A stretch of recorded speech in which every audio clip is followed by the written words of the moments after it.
Hello and welcome to the 6th episode of the Lost Media Chronicles, a show where we go over various subjects of lost TV, movies, music, you name it. One of the big subjects as far as lost media is concerned is the music video. Ever since the concept of film and television, people have been trying to make music videos for as long as we can think of. Of course, the medium was perfected in the 1980s, and it continues on to this day. Although MTV doesn't show music videos anymore, people do tend to watch them on YouTube, and there's some of the videos that get the most views on the site. One of the biggest subjects of controversy in music videos is nudity and the objectification of the human body. Music videos are often used to flaunt the bodies of hot pop stars, which has led to many artists not being taken seriously anymore just because they decided to show off their body. Other artists who don't have much artistic integrity use this as a means to boost sales and exploit themselves to get fans. Of course, the subject has become less of a point of debate, seeing as television is slowly losing its popularity as this newfangled internet thing allows artists to make even bigger leaps towards nudity, even if it's still turning gears. There's an entire Wikipedia page dedicated to the subject, and even as recent as 2013, when Miley Cyrus released the Wrecking Ball music video, which featured her swinging around on a wrecking ball, people still argued about whether or not her nudity was appropriate. Today we'll be talking about a highly controversial music video which involves nudity that has a director's cut of which may or may not exist. That's right, we're gonna go over one of those existence unconfirmed issues, but trust me, there's plenty to say about it. Ladies and gentlemen, this is the director's cut of Kylie Minogue's On a Night Like This. Now, as a disclaimer, I am well aware that there are fans out there that would have preferred to see a video about the unreleased Kylie tracks, but honestly, there's not that much information out there, and most artists have a treasure trove of unreleased tracks to begin with. And it usually just boils down to the artist didn't want to release the track, or they just weren't pleased with it. And I could go on all day about that, and it just wouldn't be as interesting as this. So I do apologize for those of you who wanted to see that, but this just makes for stronger material. The year was 1998. Kylie Minogue had just suffered a major career downfall with her ambitious album Impossible Princess, released just the year before. Because she was known for her cutesy pop star image, she immediately got derailed by some fans and critics as an artist who had no idea what she was doing. It doesn't help that within 4 short months of the release of her album, Madonna, a juggernaut of a pop diva, released an album that contained similar musical elements. Despite Kylie's album being released first, it got her labeled as a copycat.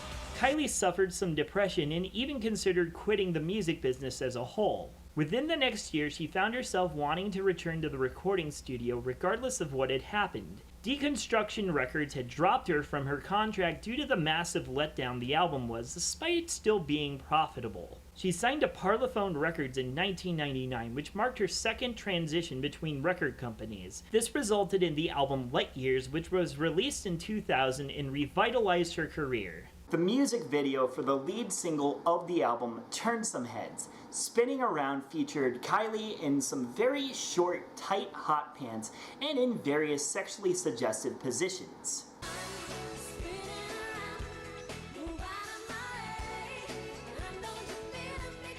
Not only was Kylie already a hot topic in the pop music scene because of Impossible Princess, but now she was turning heads with her gorgeous body, which called for parental outrage. Kylie was no longer the sweet, innocent young lady who bounced around in swings. She was now an adult woman. Part of being an adult is having a sex drive. God forbid she evolved as a person. What? I'm sorry, I'm not going to defend the moral guardians of the world. A lot of people claim that record executives pressured into doing this, but that's actually a false assumption. This was something Minogue wanted to do. It was basically a middle finger to all her critics that wanted her to return to the sweet, innocent image that made her popular to begin with. By ignoring her critics and choosing to continue to exist, she did exactly what she needed to get her fans back. This culminated into the music video for On a Night Like This, the second single off of Light Years. Now, this music video is owned by Warner Music Group. so I can't really show anything more than little blips here and there, and a lot of it is gonna be shown in screen captures. So if it looks amateurish and unprofessional, you can thank Warner Music Group.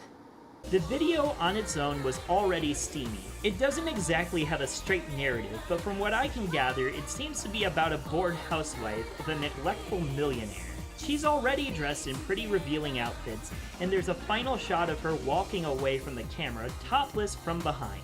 This, once again, threw the spoon back into the stirring pot of moral guardians decrying her. Now, according to an NME article written in 2000, the video was originally intended to be much raunchier. There were allegedly shots of Minogue in full frontal nudity. Even more allegedly, the music video wasn't even going to have any blurs or pixelated censorship. It was going to be completely uncensored for European markets. It's not known if this director's cut even exists, though. You see, NME is a bit of a shaky music publication. They're not known for their tabloid methods of reporting, yet they have taken stabs at musicians they don't favor by making false or just simply negative news stories in an attempt to make the artist look bad. Rather than sticking to their guns in negative reviews and just letting them be as they are, they often pull what Rolling Stone and Pitchfork do and update the reviews to something more positive. Impossible Princess is one of those albums NME originally panned, and it's now regarded as a classic. This may very well have been their way of trying to discredit Kylie as an artist rather than respect her for pressing onwards with her music career anyways. Douglas Avery, the director of the music video, claimed that there were no nude shots taken of Minogue besides the final shot, which was taken from the back. Now, in most cases, that would be enough to say case closed, that the director's cut doesn't exist. However, there's some other things to bring up, which does lead to a lot of speculation. First off, it was probably seen as best for Kylie's career to deny the existence of the nude shots. Avery's denial of their existence may have been a way to protect her image in the public eye. Second off, this isn't far-fetched in terms of plausibility. Minogue enjoyed being provocative, and this wouldn't even be the last time or the first time she flaunted herself in a music video or in other places. There's the notorious outfit she'd wear in the 2001 video for Can't Get You Out of My Head, which showed off even more of her body than any of her other music videos had done before. That outfit, by the way, her idea. So yes, the case is still open, but here's the real question. Does it even matter? Look, I'm not going to be the only one to acknowledge how annoying it is that a sizable part of her fanbase just wants to see her naked. But here's the thing though, if they really do, there's dozens and dozens of other options directly at your fingertips. And none of them are iPhone hacks, so don't feel guilty for looking them up. There's the post-sex topless scene she did for the movie The Delinquents back in the 80s. Then there's the picture of her that was taken in the middle of a party in the 90s where she ended up naked. There's also the dozens of modeling pictures she did where she posed naked, although not all of her lady bits are shown, though the most provocative are the ones that involve a tennis racket in a tennis skirt. And, most notoriously, there's the band Agent Provocateur ad she did on a mechanical bull. Would all the men in the audience stand up? Even recently, her music video for Sexercise in 2014 featured her doing more provocative dances. And this is post-breast cancer age 46 Kylie, though it was done in a more comedic fashion than her other flaunts.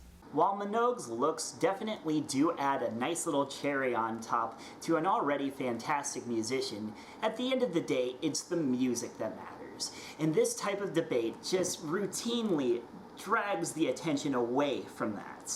Kylie Minogue is a fantastic artist who demands respect no matter what she's wearing. And this is something that ticks off both feminists and non-feminists alike, because we should be talking about the music, and yet we constantly talk about the bodies of the pop artists, rather than the thing that's going to live on longer than their bodies, their music. Join us next time here on the Lost Media Chronicles, when we talk about... Actually, I honestly don't know yet. I guess I'll have to surprise you for the 7th episode. See you later. Looking